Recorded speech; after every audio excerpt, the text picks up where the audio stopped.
Trippy spins have always been one of the hardest FPV tricks for me to do. So today I'm going to show you how I went from this to this. Oh, and this in about 3 hours of practice and about 100 attempts. For the record, the quad we're going to be using for this is the GEP-RC Smart 3.5. And the reason I've chosen this quad is that a small little 3-inch is unlikely to break itself as I crash the crap out of it, whereas a 5-inch, if I smash it enough times, perhaps it would break. Now let me just acknowledge that I'm not making my life easy by trying to trippy spin around this tree. But this is a specific challenge set out by Ghost Branch, and by God, I'm gonna try to live up to it. I think the first thing I wanna do is just hold the quad in my hand and see what it's gonna look like when I do it right. A trippy spin is like an orbit, which is like this, but you're facing up like this. So it is going to look a bit like that. But so here's the problem. If I'm looking back at the top of the tree, the quad has to be pitched forward at least a little bit in order to get any upward thrust. If I have to go like this, it's going to be pulling itself down, and obviously it won't work. So the more up tilt I have, the easier it's going to be to do this maneuver. In theory, I could do it with less up tilt, but then I'd have to be closer to the tree in order to get it in the camera view. So I think pulling this camera forward and up tilting more is going to help me do this maneuver. So we pitch back and we roll around. I feel like that's how I like to enter them, because you're kind of there. Now let's see if I can come around to the outside here. Now see, I'm swinging so wide. I'm gonna go right into this tree. That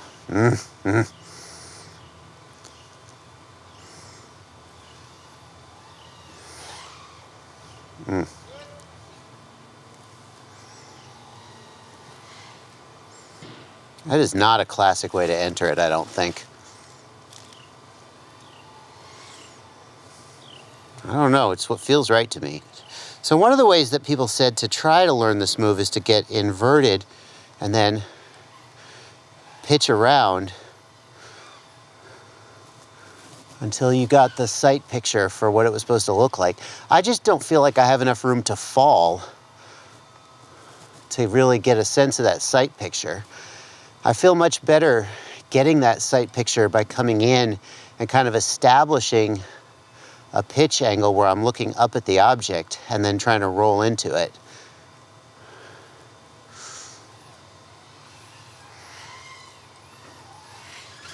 I gotta get that sight picture. What does it look like when you do it right? Wouldn't know, because I ain't done it right yet.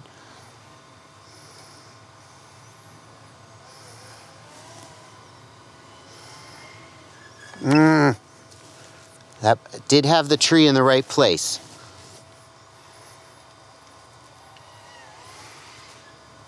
I'm just tanking it into the ground every time. I think I'm pitching back too much, trying to get too much of the tree canopy in view. And then I'm losing altitude because I'm losing all my downward thrust.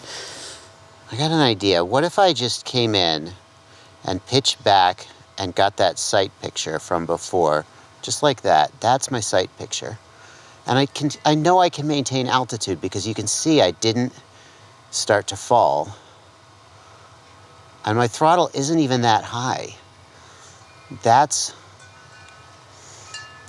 what it should look like. I know it's doable with this amount of up tilt.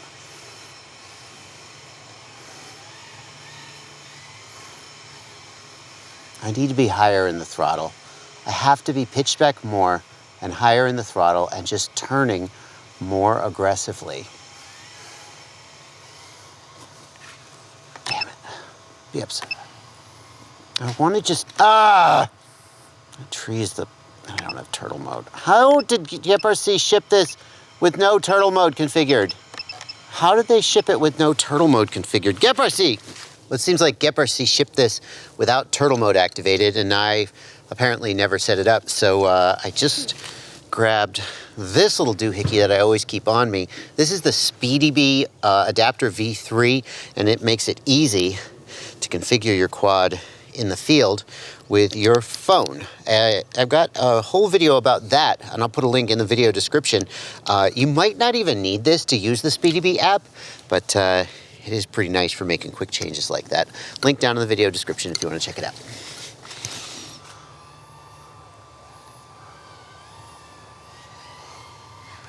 I'm falling. Why am I falling? Am I pitching back too much? I must be pitching back too much. I'm pitching back too much. And then I can pitch back so far and not fall. I don't understand.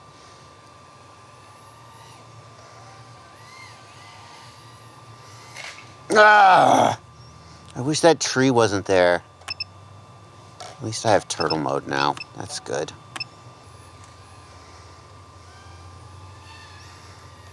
Oh, I felt like I was a little in control there. I can establish that angle and establish that throttle position. See, I'm climbing there. That's the correct throttle position. But you're gonna need more throttle to turn, aren't you? Yeah, you need more throttle to turn than to go forward. You're gonna be at a higher throttle to do this than you are to go straight. So as soon as I start to turn, I fall because I'm not raising throttle.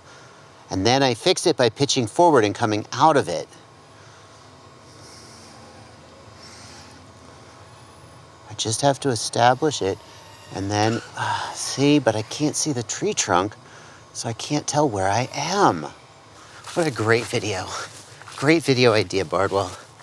Just watch you crash 1,000 times. Great video. That was sort of it.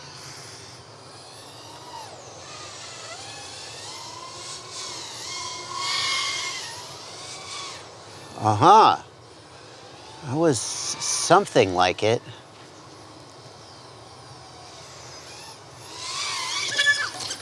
Dadnammit. It's good camera. I like it. It looks good.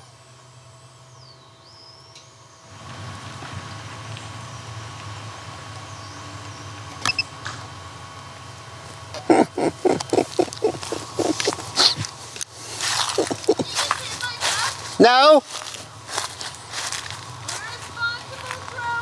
gonna go on social media and talk about how I was driving and a drone hit me. It didn't hit you, it landed on you. That's the same thing. Are you posting on social media about me? Yeah, I should do that. I took a good picture Let me see. of the guy who threatened me. Yeah, he looks like a real problem. Yeah. What is that on his shirt? Some kind of Graffiti. Gang. Probably gang related. Gang tag. Graffiti, yeah. Yeah. Definitely. I do want to take a second to thank Relion for sending me this battery.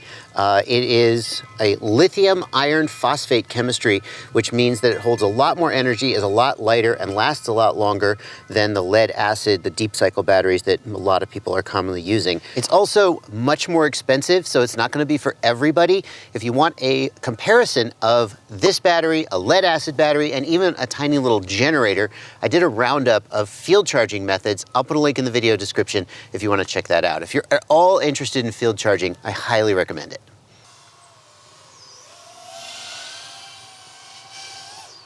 Oh my God, that was it. That was a full 360. I mean, I don't know if it was a Trippy Spin, but that was an actual full 360. That's it. That's the first time. That's exciting. I'm starting to get how the sight picture is supposed to look and how it's supposed to move. And how you're supposed to correct when things are going wrong. No, I'm falling. So if I'm falling, I need to pitch forward a little more. Just a little more. Oh, Jesus Christ, did that just happen? Oh, I just went through the center. That's a Trippy Spin. That's a Trippy Spin. That's 2. Uh-huh. That's starting to get it. That's starting to get it. That's starting to get it.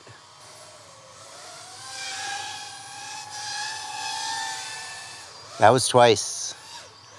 That was 2. It's coming.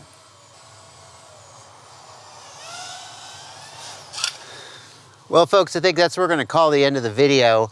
I obviously got a lot of work yet to do before I could call myself competent at trippy spinning, but I feel like I've made a lot of improvement, and I have done at least one full double rotation, 720 rotation, and so I think that is worthy of ending the video and saying I learned a trippy spin. Also, thank you to Ghost Branch FPV, my Discord server, who originally set this challenge before me. To this day, I have not achieved it, but I feel like I can finally hold my head up and say, Ghost Branch, challenge accepted, challenge completed. What should you take from this video?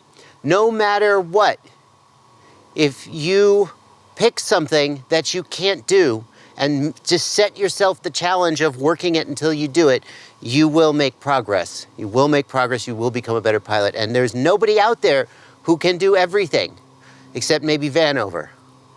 Or, okay, there's a few people, but not me, and probably not you either.